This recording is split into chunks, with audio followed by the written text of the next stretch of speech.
It is a journey through the Bible with Mukhwana Isaac, and I want to thank you for always tracing these episodes, listening to them, and drawing some lessons from them. We thank God for the gift of life, for blessing us, and for many endless things He does in our families, in the communities where we work, at our schools, within our children. We want to thank Him for what He does for us. Yesterday, we saw the death of Joseph the dreamer, and today, before we cross to the book of Exodus, there is something I would love us to know briefly. And if time allows, we shall cross. But if it doesn't, then it means tomorrow is when we will be in the book of Exodus. Briefly, let us look at the Israelites in Egypt. As Genesis chapter 4 verse 6 tells us, Pharaoh welcomed Joseph's father and brothers and gave them the land of Goshen, which was a fertile part of Egypt in the eastern part of the delta, that is the mouth of the river Nile. Here they stayed for the next few centuries. It seems that not all the Israelites came to Egypt at this time, and it seems that from time to time, probably some groups did go back to Canaan or Canaan, but most of them did go to Egypt and stayed there.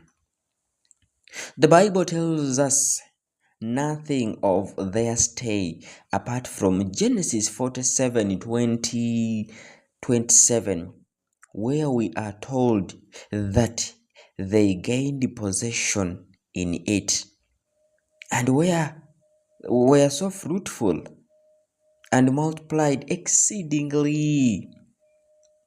But with the coming of the Israelites to Egypt at that particular time, we see God's special guidance of His chosen ones.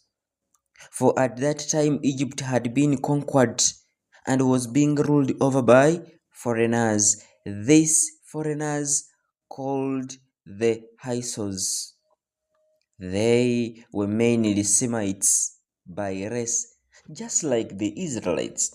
They ruled Egypt from about 1710 to 1570 BC.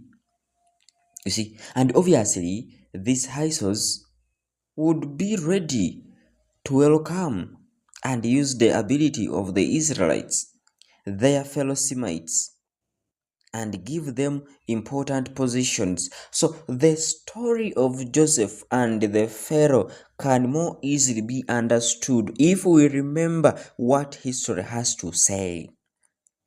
Yes, they would willingly give the Israelites a rich piece of land in the northeast of the country where they could watch the border and warm the rest. You see, after watching, warm themselves, warn the rest of the country if there were danger of attack from enemies. And here we see, by the way, if Egyptians had been ruling their own country, they would hardly have been so generous. God did it. Yes, they would hardly have been what? Generous. And in fact, when the Egyptians did finally succeed in getting the power from Hyksos, they were very unkind and cruel to the Israelites. But that too was part of the divine plan that eventually they would.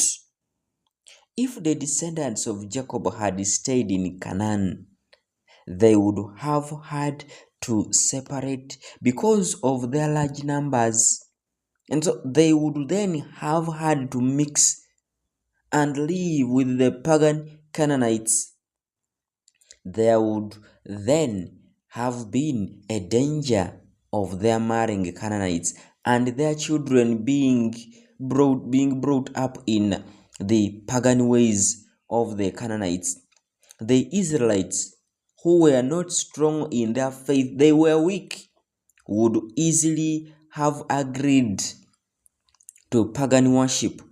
And so Israel could not have grown into a people, a one true God of their fathers. You see, into that nation, a nation depending itself against paganism and keeping the faith, keeping its faith in that true God. Therefore, the God of their fathers, Abraham, Jacob, and Isaac. And so, in Egypt, they were able to stay together as a group in Goshen, separated from too much influence of the pagan Egyptians. And so they could keep their faith and grow into large numbers until the day when God was ready to take them out of Egypt and make them a nation which could keep its faith by fighting and winning battles and taking land. Now, through all of this, we see God's guiding hand. By the way, it takes a long time to make a nation. When the family of Jacob went down to Egypt, their numbers would hardly have been enough to make a village. They were so small. See, it would take many generations for the family to grow into a nation. But numbers alone do not make a nation.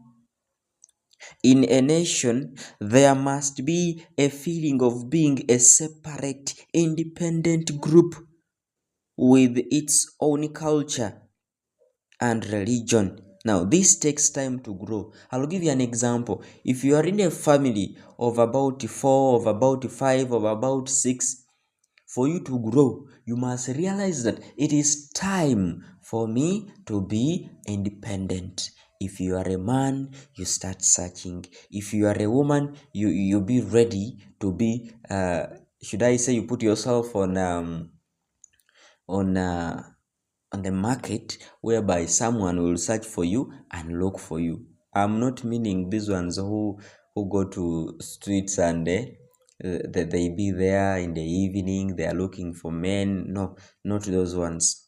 Putting yourself on the market is having those the the the attitudes. You see, having those that someone will look at you and say, in this lady, I see a wife. Yes, I see a wife in this woman. Briefly, that is what I mean. Now, it takes time unless you realize that you need to be independent and you start it. You can never expand, you can never become a family. It takes time. Exactly what we see with the Israelites. In a nation, you must have that feeling. If a people is to live, grow, and do well, it must have much knowledge about many things, and it must be able to do many things. For instance, politics, talk about law, technical engineering, business, agriculture, fighting ability. All of this would make time if the Israelites were to become a nation.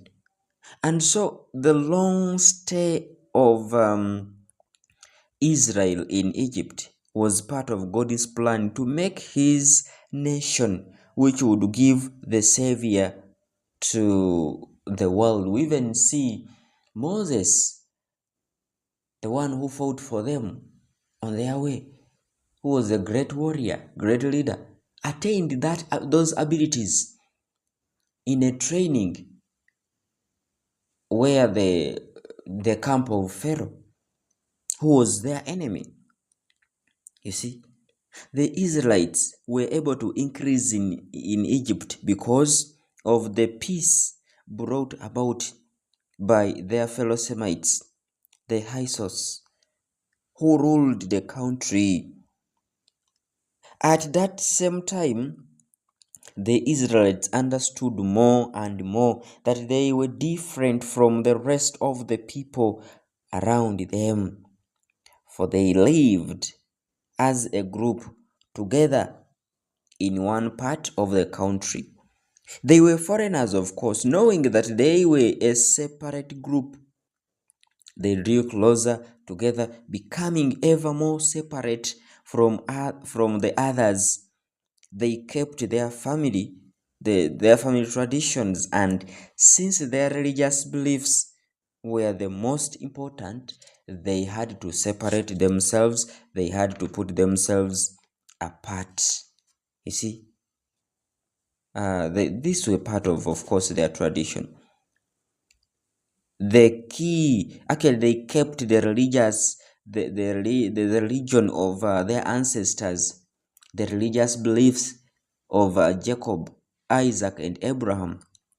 Of course, we can expect that some, if not all of the Israelites began to believe in some of the Egyptian beliefs and practice some of their pagan rites, especially since they do not seem to have had any religious leaders. But of course, they seem to have kept the important things of their faith. And since they lived near the border of Canaan, they were able to meet the Hebrews who had not gone to Egypt with their forefathers.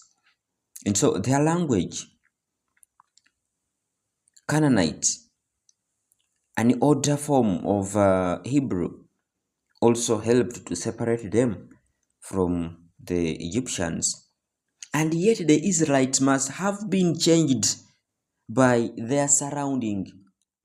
You see, it must have been God's plan that they should be in Egypt during one of the greatest periods of Egyptian history.